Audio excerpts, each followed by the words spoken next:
ان کے لب رنگی کی نچھاور تھی کہ جس نے شیخ احمد ہیں، ان کا سوال یہ ہے کہ بہت سارے سنی بک اسٹال جو ہے وہ دکاندار سنی علماء اہل سنت کی کتابیں اور ترجمے کے علاوہ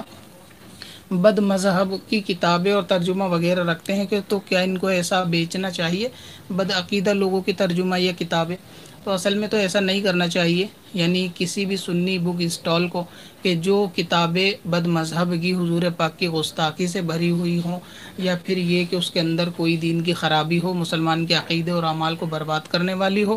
ایسی کتابوں کو خریدنا اور بیچنا دونوں ہی منع ہے۔ اب ایک صورت اس میں یہ ہو سکتی ہے کہ اگر کسی سنی بک اسٹال نے وہ کتابیں رکھ رکھی ہیں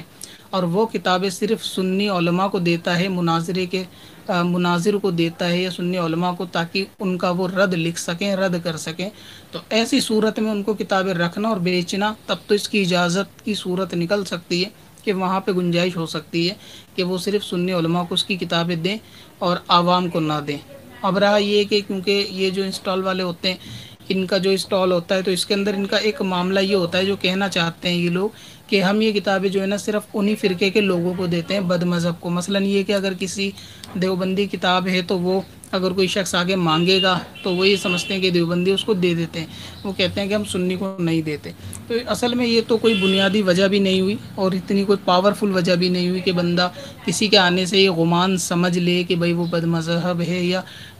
جو ہے وہ سنی نہیں ہے۔ دوسری بات ایک یہ بھی ہوتی ہے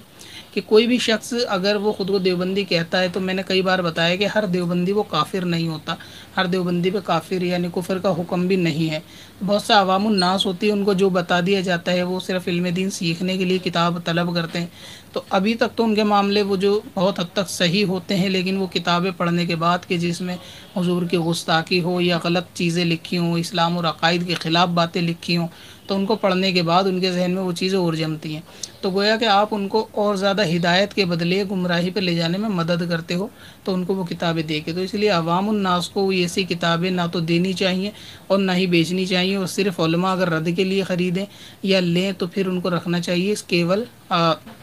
معتبر عالم دین کو دینے کے لیے، تاکہ اس کا رد لکھ سکیں۔ اور اگر مان لو کوئی دیوبندی ہے یا ایسا کوئی خیالات کا ہے کہ وہ چاہتا ہے اس کی کتاب لینے کے لیے، تو پھر بھی ہم اپنے پاس سے اس کے کسی کے بھی یعنی کسی کے بھی ایمان برباد کرنے کا سامان ہم مہیا نہیں کرا سکتے۔ ایک سیدھی سی بات ہے کہ جس کے اندر حضور کی گستاخی لکھی ہو، ہم اس کتاب کو کیوں آگے شیئر کریں، چاہے وہ کسی بھی مکتب فکر کی لکھی ہو، کسی نے بھی لکھی ہو، اگر اس کے اندر غلط چیزیں لکھی ہیں تو پھر وہ عوام کو، مسلمانوں کو، سمپل یعنی جو عوام الناس ان کو نہیں دینی چاہیے، اس سے ان کے ایمان کا جو ہے وہ خطرہ ہو جاتا ہے۔ پتھر میں حسن